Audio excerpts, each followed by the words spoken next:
Ang dalawang gas stations na naipundar ni Teresa at kanyang asawa nawala na parang bula.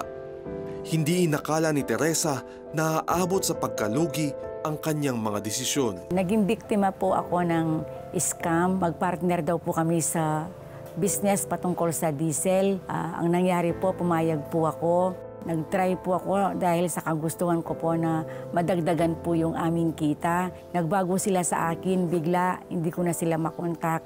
So umabot po yun ng mga hanggang 16 million po. Dahil dito, nagkaroon ng lamat ang relasyon nilang mag-asawa. Sobrang nagalit po yung asawa ko sa akin. Sinauli niya po ako sa nanay ko. Siyempre masakit po yun dahil hindi naman po yun ang inaasahan ko sa husband ko. Dahil ang alam ko po pag mag-asawa, kung ano po yung problema ng isa, problema po namin dalawa. Pati kinabukasan ng kanilang anak, nalagay din sa alanganin. Nauwi ito sa depresyon.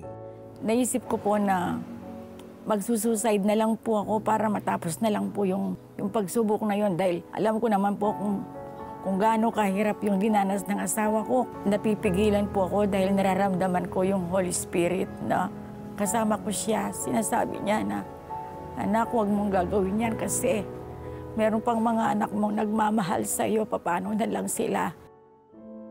Sa gitna ng dumadagundong na kawalang pag-asa, inabot siya ng Panginoong Diyos. Nanonood po ako ng isang gabi ng 700 Club, isang magulang po, isang nanay, na kung saan kahit konti na lang yung pera niya, ibinigay niya yung kanyang pera ng kusang loob. Yung napansin po nung nagbigay na yung pong blessing niya, nakareceive po siya ng blessing sa pamamagitan po ng pagbibigay niya ng kusang loob sa 700 Club po.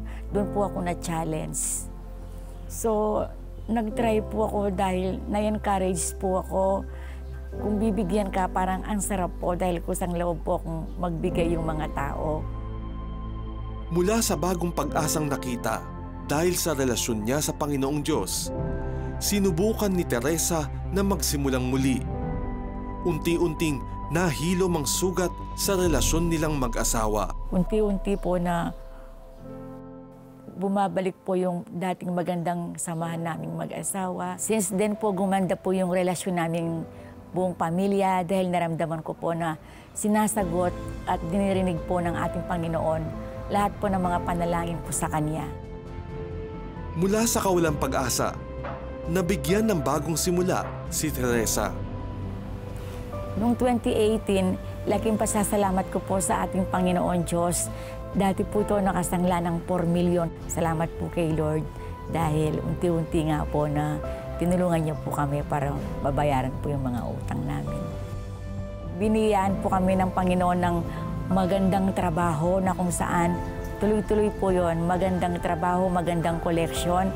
Kaya yun po na naging sagana po yung mga biyayang binigay po sa amin ng ating Panginoon Diyos. Mahalagang leksyon sa buhay ang di kailanman malilimutan ni Teresa. Ginagawa po natin magbigay sa Panginoon dahil mahal ko po ang Panginoon. Mararamdaman po natin ang tunay na blessing, hindi lang po sa mga kayamanan, kundi po sa yung pong tunay na kagalakan sa puso at tunay na kapayapaan sa isip.